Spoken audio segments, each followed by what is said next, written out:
Hey guys, this is Upix, and today I'm going to be doing my first tutorial, and it's going to be on layer styles for texts, because lately I've seen a lot of bad looking texts on backgrounds. They're just ugly with nothing really, just a bunch of overlays. So I'm going to teach you some good ways to make your text look good. First off, you want to I'm going to do this in a new document, and just make sure the background is white, so not white, sorry, grey. So I'm going to choose a mid grey and press Alt backspace, and it'll fill it in for me. I'm going to be doing this on just a text that I'm going to type, but you can choose to do this on whatever, if it's 3D text or a signature or whatever, it's going to be the same concept. So I'm just going to example oh crap. Make sure your color is also in white. That would help. Eggs. What?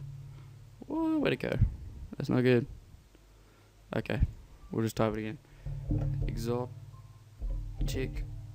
cod tunes. Alright.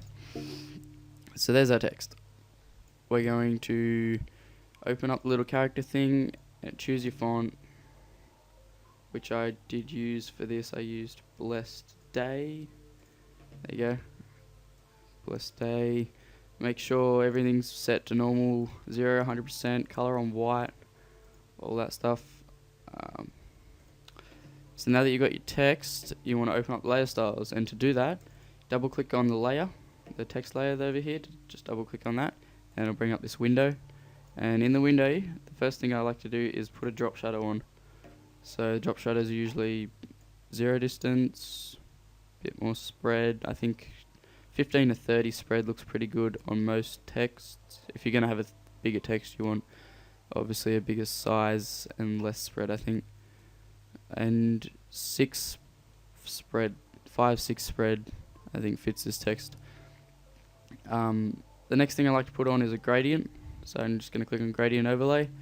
Change the blend mode to multiply. The opacity about down to 50 or 60. 50 looks alright for this. Scale it down a bit, maybe 70 or 80, just so it's a bit harsher and you can see the line. Maybe a little less opacity, it looks a bit bright. Sorry, dark. That's pretty good. Next thing I do, just to give it a kind of edge around the thing, is I put an inner glow, and it'll be automatically selected this square. I'm going to move it up to here, make it white, and put the blend mode on overlay. Opacity up to 100, and maybe the size down a bit, because this is a thinner text. I think 4 might work, yeah. So just depending on how thick or thin your text is, you want to change the size of your inner glow and your drop shadow. They're the basic ones that I do on most of my, actually all of my texts that I do. I put this layer style on it, whether that be text render from Cinema 4D or 2D stuff. I have one here. I can show you. Just drag this in, resize, and I usually just copy, right click on the text layer, copy layer style, click on the cinema text layer, paste layer style, and it'll do that for you. And see how this is a thicker text? I'm going to want to have a thicker inner glow, just so you can see it a bit more, maybe a bit more, yeah. Just depending on the text size you have, you want to mess around with some of the settings.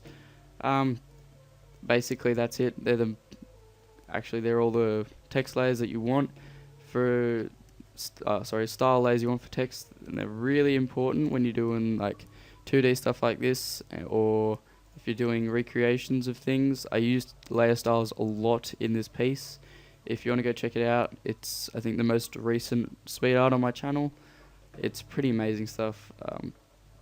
Yeah, I have just did a 2D thumbnail for one of my mates, actually Exotic Cod Tunes, and that used layer styles a lot as well. So they're pretty important things, and I hope you guys can start using them, or if you're not, like if you're already using them, get really good at it, use them all the time. I myself use them all the time. Alright, thanks for watching guys, and I hope you got something out of this. Bye.